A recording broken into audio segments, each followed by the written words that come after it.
Y254. Imagine. Welcome back. This is Y254 News Highlights. On to our discussion. What do you think about the topic tonight? We are talking about the floods. Should the floods be declared a national disaster? On to my first question. Now, remember that according to the Red Cross, the floods have killed so far more than 158 and injured 80 others countrywide. So this is an issue that is ongoing and we don't know what to expect next. So if I would start with you, Daniel, the floods, national disaster, what do you say? I think at this level, we would be kind enough with the truth and just say that it should. In fact, it's late to be declared a national disaster. The magnitude of destructions that we've seen, the massive loss of life, wanton destruction of property, and forgot to say that we have very important infrastructure like schools and those ones that have been washed away. So I think by the advice of the Kenya Red Cross have given to the government, they're in the better position to advise that this has now reached a proportion where it has and should be declared a national disaster. Areba, your thoughts on this?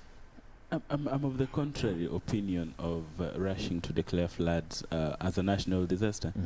Because the moment when we rush to declare it as a national disaster, we'll be in a way communicating that we are probably not in a position to be able to handle it. So we would like more support from probably the international community and other agencies to be able to handle it.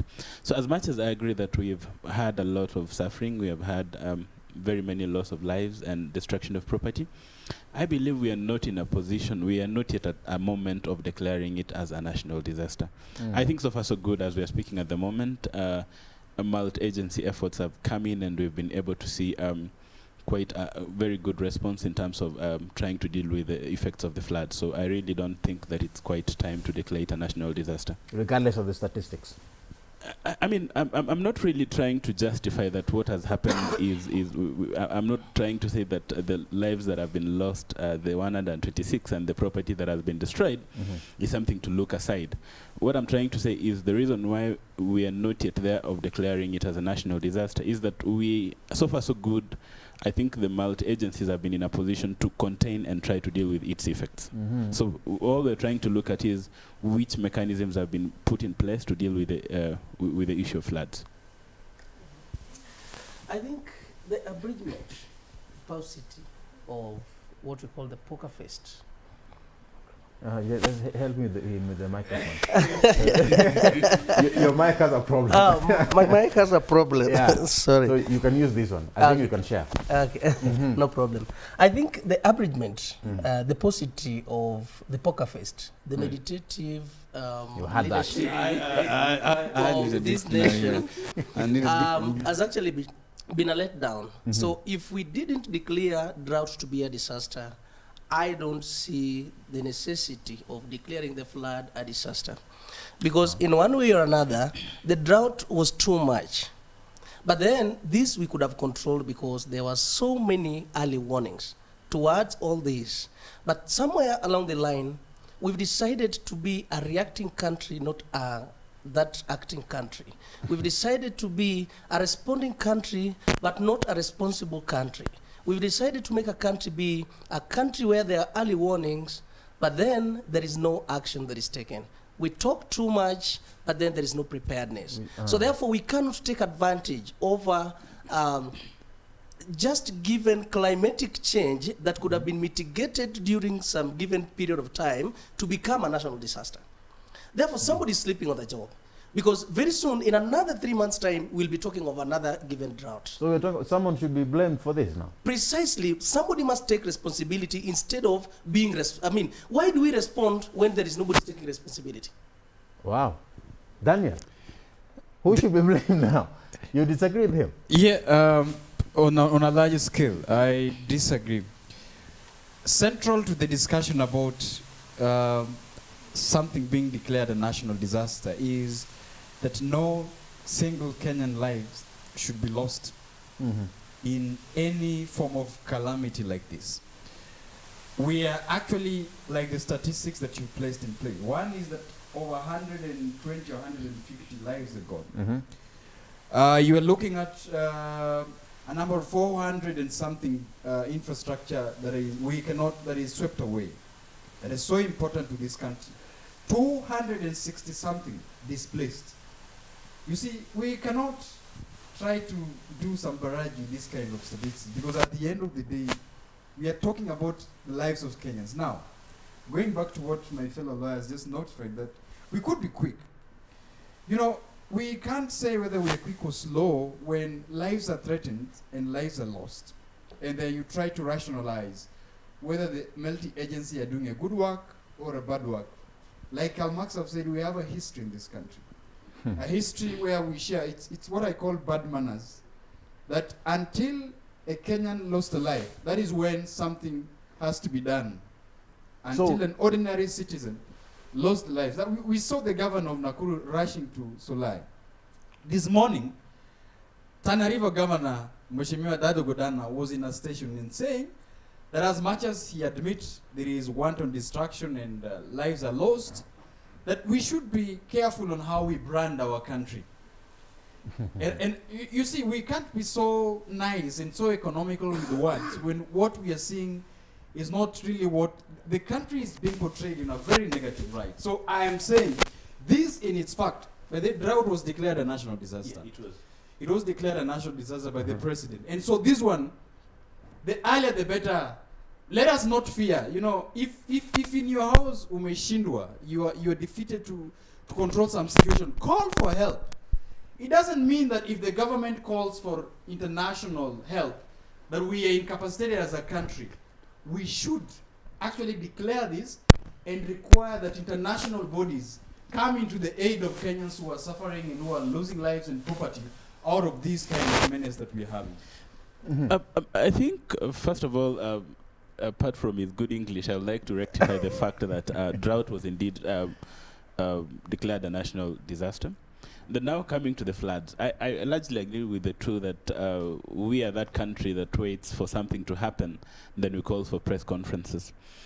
Instead of rushing to push for calls to declare floods as a national disaster, can we try to critically look at the way we are going to push for us to put in mechanisms? Because we know some of these things, they happen after a few months. As he said, after 3 months, we'll probably see the rains again. We have statistics on how the rains are going to come.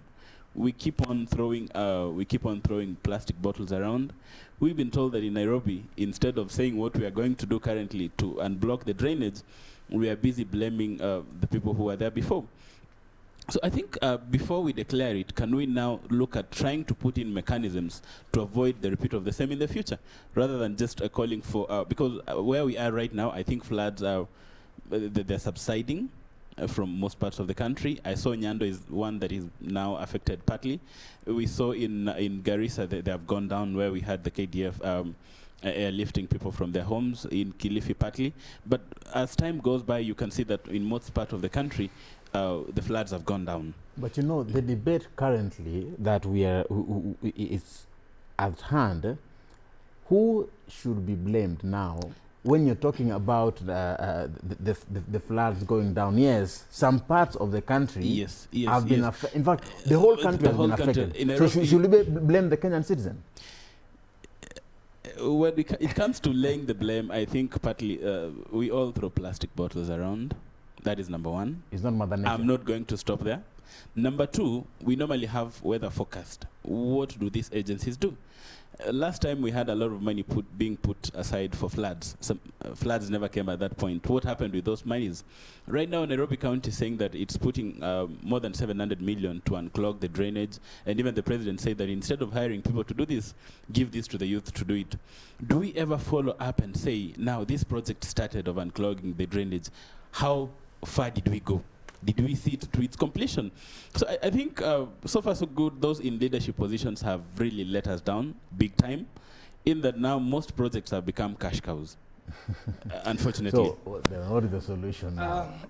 You know, sometimes if statistically we get to how many counties do we have and how many are affected by the flood right now, but then you'll realize that always Tana River will have to burst its bank. River Nyando will have to burst its bank. Budalangi will have to burst its bank. Where are we that we wait for them to, for these rivers to burst their bank? Then we start to call that, or maybe we are calling for, given problems that could be actually be solved, we wait for them actually to get to that level. Then we need to give them another given name branded as a national disaster. I think we are messing up this country. Because MACU, there is what we call National Disaster Operation. It was formed since 1988. I think it has been in existence. Now, why don't we actually, fund such given entities? Why don't we synergize them? Why don't we cement them? Why don't we actually strengthen these given entities so that they work appropriately for the country, so that in cases of these, we can mitigate these problems? So what are the solutions? The solution to the problems are very simple. Can we, first of all, make these agencies to work? And then can the government stop this nonsense of asking the citizens what they're supposed to be answering? Good example is, let me give an example of a dam. Who are the people to give the requirements, or maybe to set up requirements or qualifications of actually setting up a dam? Who are these people who are supposed to be investigating or maybe doing the routine management of these dams? So that we don't wait for these things to happen, and then we ask ourselves, how did it happen? Who made it to happen? Floods are things that we can actually get to control if we really have to come up with the simple solutions of, we need to establish better flood risk management systems. We need actually to make sure that now homes and even the business premises, they're now above the water levels, the flood levels. It is high time now, we as a country, we need to get into now tackling the climatic change. We need to now fund the drought and also the floods. In each and every financial year, we need actually to set up some given funds for that. Not that we wait for it to happen and then we get it now to the entrepreneurs who are going to come and actually mint money out of nothing. So many people who are going to be actually be compensated over, let me use even this flood menace. They are not the people who actually suffered. You will see so many people driving the Prados here. These are the people who will be compensated instead of the people who are actually affected in those areas. So I think it is high time Kenyans, we need to get back and self-discover ourselves and ask that, do we really need to get to the level whereby problems occurs and then it looks like an episode of the cinemas each and every time that every other given person would like to watch. Now, before we continue, if my director would also play a few clips so that you can see the areas that have been affected by the floods. We as we discussed, we will be watching them. But back to you, Daniel. Let's talk about this in a youthful way. What do the youth? What impact can the youth make in the country so that we can get a solution towards this menace? You see, just like my fellows have pointed out, when you are not at the decision-making table, probably you cannot tailor the decisions that would actually work on your favor. Young people, in a number of times, look at even the parastatals, that are concerned. Disaster management units. How many young people are sitting at the decision-making level of that unit? Are you not one of them? We're outside. We decide. That's why you see, even at that level, I am not at that level. But you see, that is the starting point. Year in, year out, issues like disaster, drought, the only people who are affected are youth, women, children, and the vulnerable. People living with disability. Why? Because young people at that level, look at even what happened. Why would we get youth who are able to make decisions, even within the planning of the counties? You see, this ought to have even worked in Nakuru County. Young people within the youthful sector who might even make the decision to try to find out exactly how then would we make better dams. The area that was affected is called Energy Village. I think that is right. Even to energize that village and make sure that there is a proper drainage, there is a proper, the way it's spaced, there is a proper disaster mechanism. Because as you look at even this issue, it's noted that there was a warning that has been given to the Patel family the band who owns that dam, a number of years ago, and that it was ignored. As that is why we are having this kind of a decision that was made, and then this is a calamity. Looking at even those photos, these are the young people who are actually from industrial area or somewhere, or even people who are hawking. At the end of the day, there are young people who are even using their handcarts to ferry those who are passing this water. We can also see there are people who are carrying passengers from matatus. People are ferrying people from where they are stranded. Yeah, and even these matatus, the young people who are serving as touts, as drivers. So right, when it happens, this is an economical situation that young people actually cannot, the economic status is much hindered, because what goes around, some matatu owners would actually not allow the vehicles to ply these routes. You understand? Yeah. And that means at the end of the day, you will sit at home. But as I allow him to speak, you see, I repeat again, the disaster management unit, the president actually asked that 30, I think it's 30 billion that should be given. It's 1 billion. It was 1 billion that it's 1 billion that should be given to compensate the flood victims. The Red Cross. What about the Red Cross that was supposed to be given? Actually, so the question why, president has got he feels, and I always see that probably we have a very nice president who listens to the needs of the people. But then he issues a direction. Why can't he bite? He just issues direction. Why can't he follow up so that these monies are not diverted, and so that this Kenya Red Cross is empowered? For clarity reasons, the government has donated 1 million Kenyan shillings to the Kenya Red Cross. Was it 1 million, not a billion? One. All right, I will check my information there. But it is from my sources. The last time I checked, it's 1 million Kenya shillings to the Kenya Red Cross, and the president has said that the government plans to achieve a global acceptance of 10% tree cover by 2022. There's a project of planting trees within the country. And I think that is what he said on Saturday. Yeah. I think I was in that function, and I don't know whether I'm the one who had wrong. It was actually supposed to be 1 billion that was then supposed to be transferred to the Red Cross to repatriate all that. But that is subject to confirmation. So I really think that the biggest problem now we are having in this country is just waiting to react. We all know that Nyayo Stadium roundabout, when it rains, it clogs. We all know that opposite Strathmore University on Langata Road, the shell that is there, whenever it rains, it clogs. We all know that. But then we'll have to wait until it rains so that then we run there.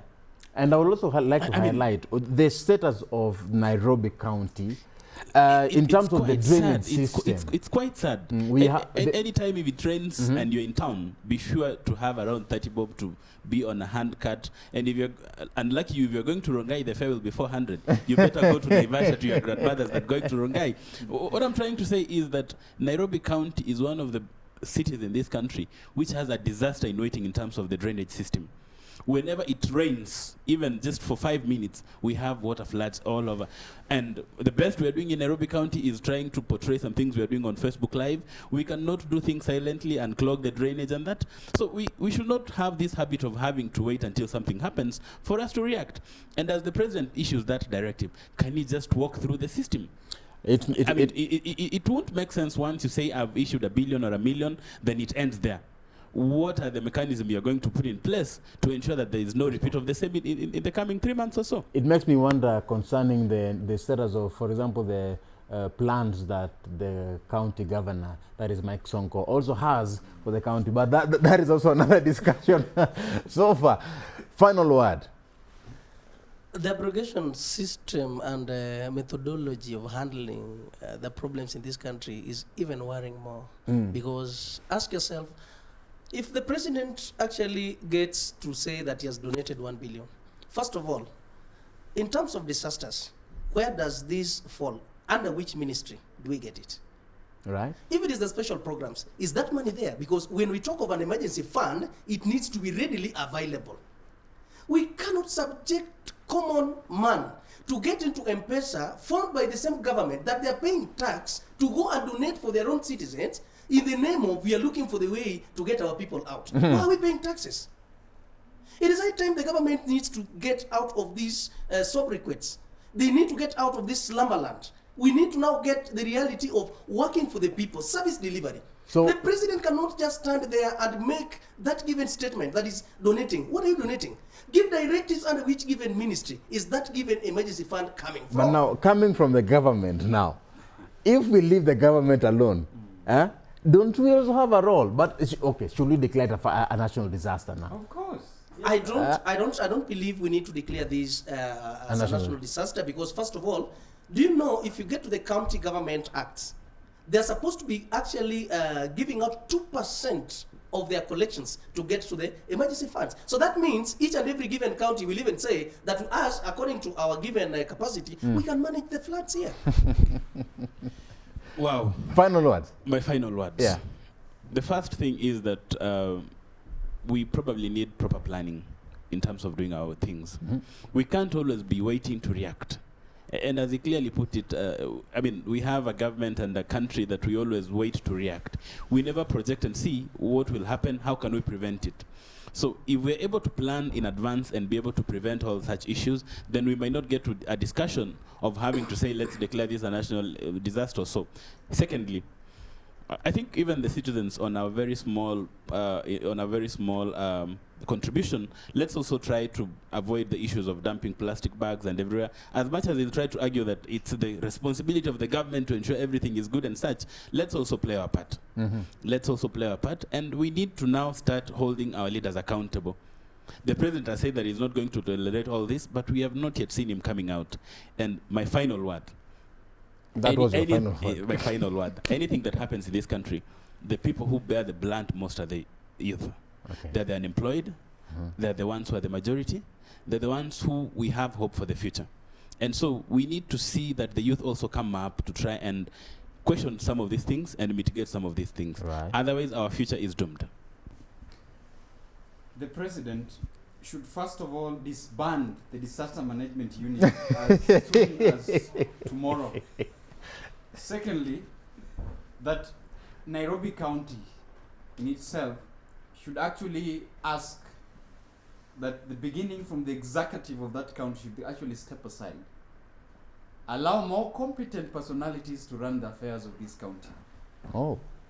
That is in itself should prevent what this kind of menace we are seeing. And lastly, when it comes to making a decision about whether to declare the national disaster or not, the central theme that should guide us is lives of Kenyans is at risk, not how many multinational or multi-sectoral units are able to coordinate their work.